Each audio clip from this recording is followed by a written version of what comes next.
Queridos hermanos, qué gozo poder estar nuevamente con ustedes. Hemos terminado ya la epístola a los Colosenses y nos disponemos a tener algunas consideraciones allí en el libro de los Hechos.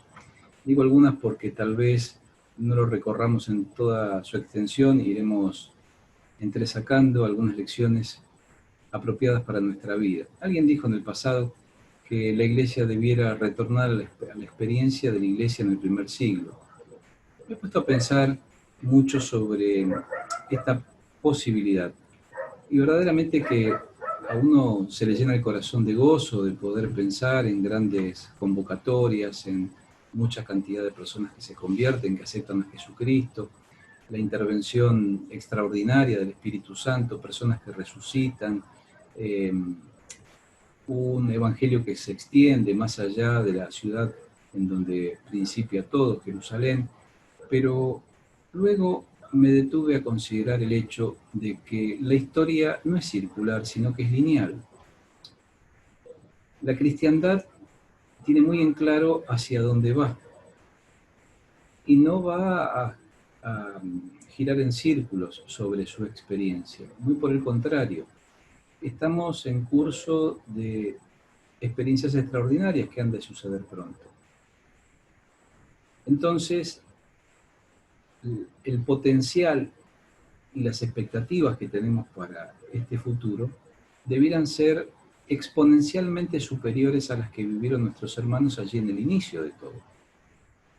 Claro, lamentablemente todos sabemos que en el último segmento de tiempo la iglesia que milita sufrirá el embate de muchas circunstancias que la debilitarán. Es con la expectativa de abrevar en esta fuente para poder observar aquellas experiencias de nuestros hermanos en el pasado, proyectándonos al futuro, que iniciamos esta consideración de Hechos de los Apóstoles. Para ello vamos a hacer una breve introducción, tal vez se extienda a lo largo de todo lo que hemos de compartir juntos, allí en el Evangelio de Lucas. Don Ernesto Trenchard, conjuntamente con otros pensadores bíblicos, suponen que tal vez el Evangelio de Lucas con el libro de los Hechos configuran una unidad, es decir, que el libro de los Hechos es el complemento necesario del Evangelio de Lucas. Seguidamente mencionaremos algunos aspectos históricos relacionados a un personaje de la Biblia muy particular, el evangelista Lucas, médico de profesión, escritor por divina determinación y también por propia voluntad. Lucas tenía una característica muy particular. El apóstol Pablo va a hablar sobre él de distintas formas y lo encontramos también vinculado a muchas de las cartas que el apóstol Pablo escribió. Por ejemplo, Colosenses. Usted recuerda, porque lo mencionamos, que en la salutación dice: os saluda Lucas, el médico amado, y Demas. Allí consideramos en aquella oportunidad el significado de Lucas. Lucas puede traducirse como el que provoca resplandor o bien iluminado. Qué bueno que pensemos en alguien que produce este efecto, que puede ser una luz portante, es decir, que ilumina a su alrededor, pero también que tiene la facultad de poder alumbrar en aquellas cosas que por ahí son difíciles o que no están en orden, para que las comprendamos mejor. Leemos allí el Evangelio según San Lucas, el capítulo 1, los primeros versos. Dice la palabra de Dios: puesto que ya muchos han tratado de poner en orden la historia de las cosas que entre nosotros han sido ciertísimas, tal como nos las enseñaron los que desde el principio las vieron con sus ojos y fueron ministros de la palabra, me ha parecido también a mí, después de haber investigado con diligencia todas las cosas desde su origen, escribírtelas por orden, excelentísimo Teófilo, para que conozcas bien la verdad de las cosas en las cuales has sido instruido. Es interesante la última frase: para que conozcas bien las cosas en las cuales has sido instruido. No tenemos muy en claro porque la escritura no da detalles, pero seguramente Teófilo, teniendo una posición importante, de allí el calificativo excelentísimo, fue criado en la cultura greco-romana, de allí que nosotros tengamos la presunción de que básicamente sus conocimientos proceden de ese ámbito cultural, pero además seguramente en algún momento recibió información, aunque tal vez difusa, de la experiencia de los judíos. Mire, el primer verso destaca que algunos han tratado de poner en orden la historia, que ha sido ciertísima. Han tratado, emprendieron el trabajo, lo intentaron por medio de esfuerzo. Qué importante es intentar algo con esfuerzo. Una de las cosas que a veces a nosotros nos falta es la determinación de poner la misma carga de energía cuando nosotros empezamos algo. Es decir, en toda la trayectoria, no tan solo en el inicio. Es característico de la juventud, al menos lo recuerdo en mi temprana juventud como experiencia personal, que podíamos poner una enorme cuota de energía en el inicio y nos íbamos quedando sin fuerzas sobre el final. El interés de Lucas es poner en orden, organizar, compilar, dejar por escrito de forma permanente. Al organizar la historia, es decir, tener un raconto histórico fidedigno. Es importante en este tiempo porque usted sabe que la historia se está reescribiendo. Esto tiene que ver con un principio conocido por algunos que se llama la deconstrucción de la historia. Es decir, separar por partes, le quitamos aquello que nos molesta o ofende y volvemos a armar de acuerdo a nuestras preferencias. Por eso usted escucha muchas cosas en la actualidad que le suenan muy extrañas porque no las aprendimos nosotros en la escuela. El tema era ordenar la historia. El curso de los acontecimientos, cómo fueron sucediendo. Y dice que estas cosas fueron certísimas. Eran tan ciertas que los creyentes en el primer siglo estaban dispuestos a exponerse por comunicar el Evangelio, pero además incluso a sufrir malos tratos e incluso a la muerte. Tenemos que indagar en la historia para ordenarla en nuestra mente. Es importante que usted conozca lo que cuentan los evangelios, aunque sea desde perspectivas distintas, con todo el esfuerzo que esto implica. No sé si a usted le genera esta dificultad, pero a mí en lo personal sí me genera esta dificultad. Las perspectivas de cada uno de los evangelistas enriquecen y completan la historia que se narra allí desde distinto lugar, pero usted tiene que vérselas con estas cuestiones y usted tiene que colocarse en una silla, papel y lápiz, la Biblia abierta y ponerse a trabajar. ¿Para qué? Para armonizar y tal vez ordenar, como aquí nos sugiere el evangelista Lucas. Tenemos que ordenarla en nuestra mente, no tanto para narrarla de forma exhaustiva, sino para que el Espíritu Santo pueda tomar aquello necesario para que una persona que nos escucha pueda entender con claridad lo que nosotros le estamos explicando. No tenemos que permitirnos complejizar aquello que es sencillo. Esto es un tremendo problema que muchos de nosotros hemos tenido que enfrentar en nuestra vida y resolver. Ordenamos para conocerla, la ordenamos para reconocer nuestra condición y la ordenamos para comunicarla. Claro, tenemos que conocer aquello que contamos. No podemos nosotros improvisar o expresarnos dubitativamente. Tenemos que reconocer nuestra condición. ¿Qué tiene que ver esta historia con nosotros? ¿De qué manera nos impacta? ¿Cómo se modifica nuestra vida a partir de aquellas cosas que aprendemos allí?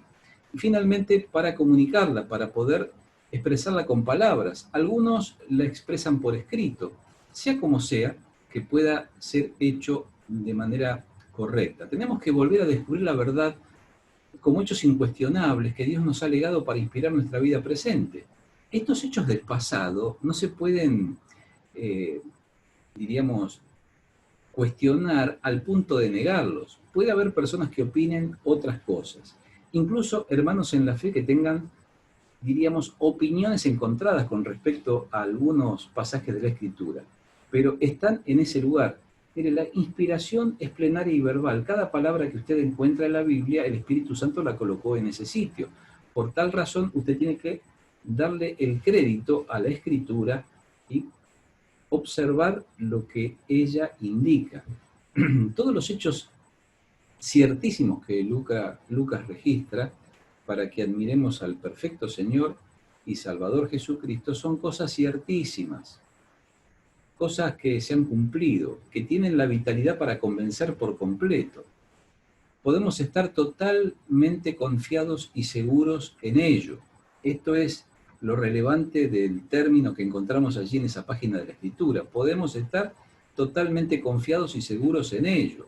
Y la pregunta que usted tiene que hacerse, ¿usted está total y completamente confiado en lo que el escrito dice? La vida de Jesucristo fue un hecho incuestionable. Pensaba hace un instante. Mire, tal vez Lucas tuvo contacto con ancianitos, y no tanto, que pudieron haberle narrado acontecimientos que ellos vieron con sus propios ojos en el desarrollo vital de la vida de Jesucristo. Venía a mi mente la experiencia temprana a los 12 años cuando asombró a los maestros de la ley en el templo, aquellos que observaron, aquellos que formaron parte de la comitiva, incluso aquellos que notaron tardíamente que él faltaba y acompañaron a sus padres a buscarle. Mire, cuántas cosas extraordinarias. Yo no quiero irme fuera de la escritura, pero aquellos que fueron a la casa de María y de José y se encontraron con un niño amable, generoso, íntegro, respetuoso, trabajador, honesto, póngale allí todos los ejemplos que usted quiera. Seguramente la mayoría de los niños, de los jóvenes y de los adolescentes de este tiempo resentirían un comportamiento de tal calibre. ¿Por qué? Porque no se lo podía mejorar, porque demostraba con los hechos que era perfectamente posible tener una actitud distinta. Su sufrimiento fue incomparable. Mire, seguramente muchos narraron lo doloroso que fue para el Señor Jesucristo atravesar la experiencia traumática de la cruz, pero ninguno pudo adentrarse en el territorio, diríamos, misterioso de los dolores morales o de los dolores espirituales que el Señor Jesús experimentó. Sin embargo, la Escritura va dando indicios en la Escritura antigua, pero también en los escritos que ya circulaban, de la magnitud del dolor espiritual que el Maestro experimentó para redimirnos. La resurrección fue también un hecho, digamos, que es incontrastable e incomparable. No hay ningún hecho, por sobrenatural que sea, que pueda, diríamos, competir con este acontecimiento. El libro de los Hechos nos relata algunos de estos sucesos con personas, por ejemplo, Dorcas, que vuelve a la vida. Es infrecuente que esto suceda en el presente como el resultado de la iniciativa de alguna persona, en este caso algún hombre piadoso que tiene el interés de beneficiar a alguien con la resurrección.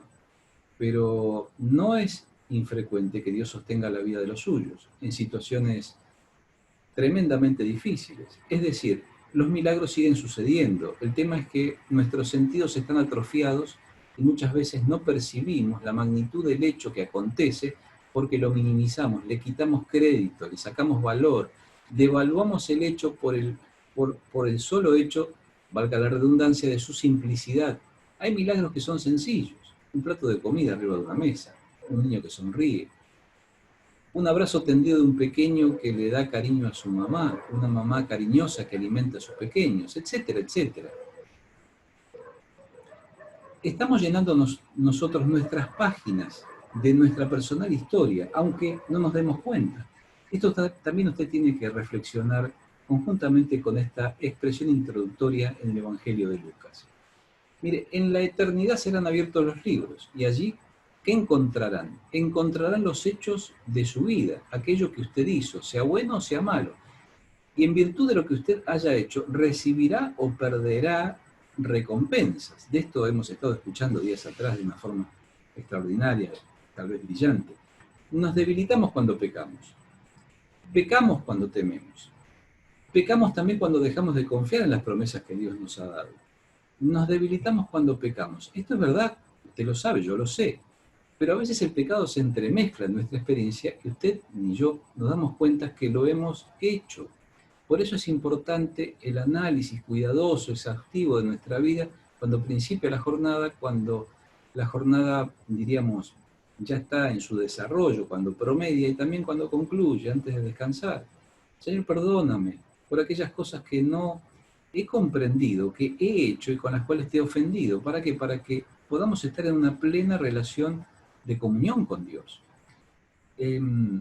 Pecamos cuando tememos. Miren, este temor al que yo hago referencia aquí no es el temor que nos cuida, no es esta reacción natural que está colocada en nuestra vida para evitarnos el daño. Esto está muy bien. Usted tiene que temer, por ejemplo, cuando tiene por alguna razón que ir al hospital en medio de la pandemia, por eso usted se coloca un barbijo, o por eso usted limpia sus manos. No tenemos que arrepentirnos de este temor. Usted teme cuando en la encrucijada de las calles ve un semáforo que le presenta una luz roja. Usted tiene temor, se detiene. ¿Por qué? Porque usted no puede cruzar la calle. Y tantas otras cosas. Usted debiera temer cuando le ponen frente a usted un plato de comida que sabe positivamente que le va a hacer daño. O usted debería temer cuando ya va por el tercer plato y no queda ninguna duda de que va a tener una dificultad. Pecamos cuando dejamos de confiar en las promesas. Tenemos que recordarlas. Dios ha prometido cosas extraordinarias para nosotros. Este es un tiempo en donde usted puede enriquecer su vida, llenar su alma con esta expectativa gloriosa. Dios va a cumplir lo que prometió. ¿Por qué? Porque no es como un hombre acostumbrado a la mentira. Dios no miente. Hace referencia Lucas también a aquellos que enseñaron desde el principio la palabra como ministros de ella. Así que está haciendo referencia a personas específicas, a hombres que ya vivieron o que partieron a la eternidad porque enfrentaron con valentía de pronto el martirio, y también otros que aún en el tiempo de Lucas seguían con insistencia llevando adelante la ardua tarea de comunicar la palabra de Dios. Enseñar, miren, es transferir, entregar, impartir formalmente una enseñanza con autoridad. Enseñar con autoridad. Mire, esto no es autoritarismo, es autoridad. La autoridad la da el Espíritu Santo. Cuando Dios enseña a través de una persona y la enseñanza cala profundo en el corazón, es porque Dios está atribuyendo de su autoridad en el acto mismo de la enseñanza. Qué bien me hace cuando escucho a mis hermanos que me enseñan con esta autoridad que viene del cielo, y mi humor cambia, y también en mi interior surge el deseo de hacer cosas o de dejar de hacer cosas. Desde el principio, desde el comienzo, el evento que se considera como el inicio. Estos fueron ministros. Mire, allí la palabra se puede traducir como sirviente, asistente, toda persona sujeta a autoridad. Sujeta a autoridad, ministra, sirve, comunicando la palabra. Usted y yo somos, en un sentido, sirvientes de la palabra. Mire, debemos serlo y debemos honrar nuestra función, nuestro trabajo. Tenemos que serlo cuando le predicamos el Evangelio a las personas en la escuela, aquellos que estudian, en el trabajo, aquellos que trabajan, en los comercios, aquellos que van a hacer compras para satisfacer su necesidad cotidiana. Donde sea que nosotros estemos, tenemos que honrar este ministerio, este servicio que le prestamos a Dios. Tenemos que hacerlo, mire, con integridad, en comunión con Dios, siendo santos, pero tenemos que hacerlo con precisión, encontrando las palabras oportunas que el Espíritu Santo coloca para que esa persona comprenda. No tenemos que hacerle difícil algo que es sencillo, no tenemos que profundizar demasiado. El Evangelio es tan simple y al mismo tiempo tan profundo que alcanza la mentalidad de un niño y puede emocionarlo. Los niños no tienen esta capacidad que los adultos tenemos para abstraernos. Sin embargo, la palabra de Dios dicha con autoridad quebranta el corazón incluso de un niño, aquel que aún no ha desarrollado esta capacidad intelectual superior. De la palabra, el contenido de la palabra es el Evangelio, es la buena noticia que Jesucristo ha venido al mundo a salvarnos. Tenemos que también nosotros comunicar los hechos de manera clara, precisa, con objetividad, dejar de lado los prejuicios, los subterfugios, los dobles mensajes, para que nuestra expresión sea sincera, sincera. Hablarle a las personas como le hablamos a nuestros hijos, o a nuestros esposos, o a nuestros seres queridos, a nuestros familiares. De esta forma, con sinceridad, con sencillez, de una forma simple. Dice que nos enseñaron transferir, entregar, impartir, decimos. Estuve pensando en esto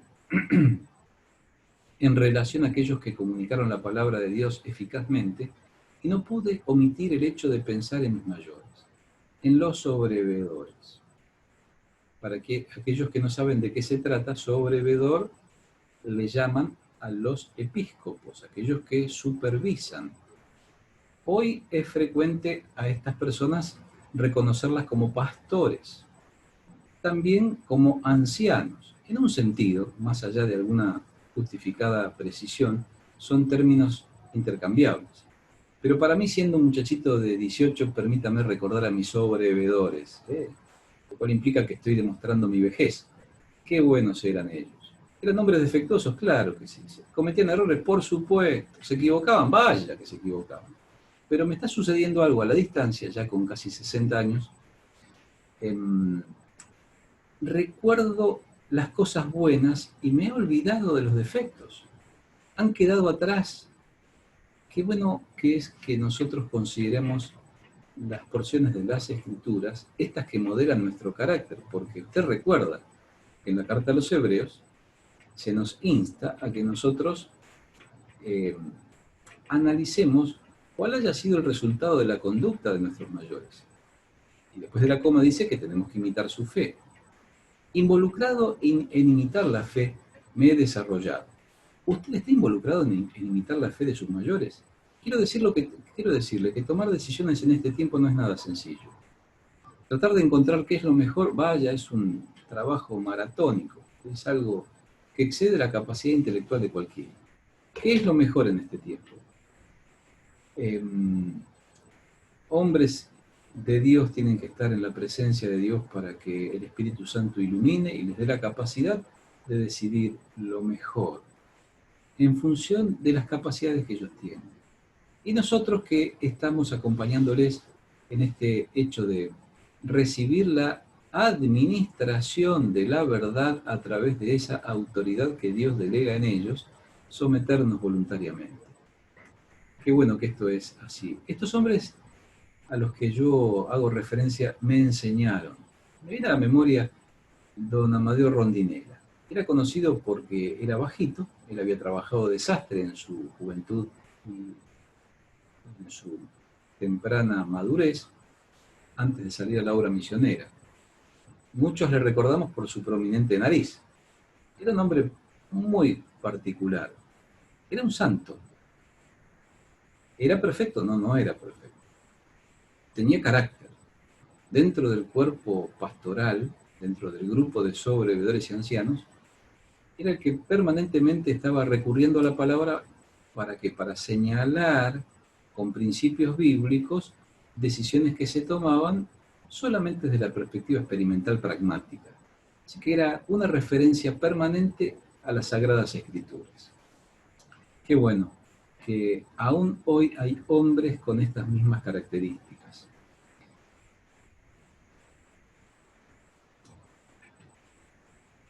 Ministró un servidor, alguien que se sujeta, alguien que está dispuesto a recibir órdenes, alguien que no está para mandar, sino para que las cosas surjan, resulten, sean hechas. Y una vez que son hechas, darle el reconocimiento a Dios, honrarlo a Dios con aquella acción que uno lleva adelante. No es el lucimiento personal, mi hermano, la finalidad de nuestro servicio. En todo caso, si alguien observa, si como le sucedía a Lucas cuando le miraban y él iluminaba alguna escena, seguramente él tenía la vocación de darle la gloria a Dios por este resultado que obtenía. Para ello tenemos por delante un trabajo enorme, ya que hemos atravesado un impensado descenso en nuestra vocación por aprender.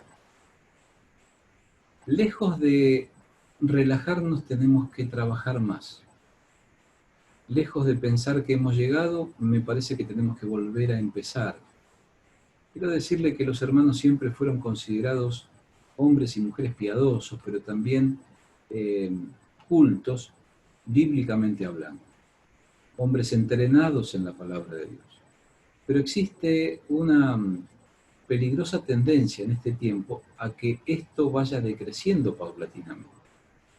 Lucas precisa algunas cuestiones que su comunicación escrita no podían dejar de tener. Allí emergen palabras como, mire, investigación, precisión y exactitud. Necesitamos que los mayores investiguen, sean precisos y sean exactos en cómo comunican la palabra, pero también necesitamos que los jóvenes aprendan de los mayores esta investigación, esta precisión y esta exactitud. Dicho esto, este es un llamado cariñoso a mis hermanos más jóvenes para que se entrenen, para que pasen más tiempo con la palabra de Dios, para que boguen mar adentro, para que se atrevan a aquellas materias que son difíciles, que son complejas, pero que nos permiten a nosotros transitar el libro con seguridad. Lucas se dedicó a investigar, a atender o prestar atención incluso a los minuciosos detalles y hacerlo con cuidado. Minuciosidad, cuidado. En el servicio militar aprendí algo, yo se lo cuento para que usted tal vez lo tome como, si usted lo quiere. No creo que califique para ejemplo, pero sino como una ilustración. Tenía una pequeña libreta negra que colocaba en mi pantalón. Sabe que los pantalones de los militares tienen ciertas características, tienen bolsillos laterales. Y en ese bolsillo lateral, a la izquierda entraba la Biblia y a la derecha el cuaderno. Eran dos cosas que tenían que estar allí siempre conmigo. A la izquierda la Biblia y a la derecha la libreta. Por supuesto un lápiz o una lapicera. Leía la escritura, Dios me hablaba, registraba lo que Él me decía. Qué bien me ha hecho a lo largo de toda mi vida registrar aquello que Dios me ha dicho y tenerlo de forma ordenada y poder ir repasando aquellas cosas que Él me ha dicho, para poder comprender aquellas en las que he hecho todo lo que me dijo, en aquellas que he hecho algo de todo lo que me dijo y en tantas otras en las cuales aún estoy en deuda. Lucas fue minucioso al investigar sobre acontecimientos que él tenía que registrar en un libro para que Teófilo comprendiera con claridad. Y lo hizo desde el origen, es decir, desde que todo comenzó, se remontó al principio. Y lo hizo con diligencia, con exactitud, lo hizo de manera cuidadosa, lo hizo exactamente, lo hizo de una manera deliberada y con precisión. Mire, el tratamiento de la escritura no es para la superficialidad o para la improvisación. Tengo que decir con mucha tristeza que hubieron momentos en mi experiencia personal, agobiado por una enorme cantidad de responsabilidades, en donde la improvisación fue un recurso. Mire, si usted se encuentra en situación de que la improvisación sea un recurso, renuncia al hecho de colocar a la palabra de Dios en esa posición, en donde usted la comunica improvisando. No improvise, estudie, qué bien que nos hace. Mire, no necesita usted ser un intelectual. Tampoco necesita presentar como yo aquí algo escrito. Yo lo hago por dos razones. Primero, para que usted pueda registrar los términos y estimular su estudio personal, pero además para yo poder recordar aquellas cosas que he pensado en la intimidad con Dios para compartir con usted. Él indagó exhaustivamente, escribió con precisión y finalmente comunicó con claridad. Querido hermano, en esta introducción necesaria para comenzar con el libro de los Hechos, nos encontramos con Lucas, aquel que alumbraba o aquel que iluminaba. Para poder lograrlo, él tuvo que indagar exhaustivamente, escribió con precisión y comunicó con claridad. ¿Se atreverá usted en este tiempo también a seguir este ejemplo incuestionable de la Escritura en un hombre con estas características excelentes? Mire, era médico, era un profesional, diríamos nosotros en este tiempo. Su servicio a los hermanos era seguramente requerido y valorado, pero por sobre todas las cosas, más allá de todo el bien que él pudo haberle prestado a la sociedad a través de su profesión, era un servidor de Jesucristo. Vaya un saludo fraterno y cariñoso para todos mis queridos colegas, aquellos que sirven a Jesucristo. Que Dios bendiga su palabra.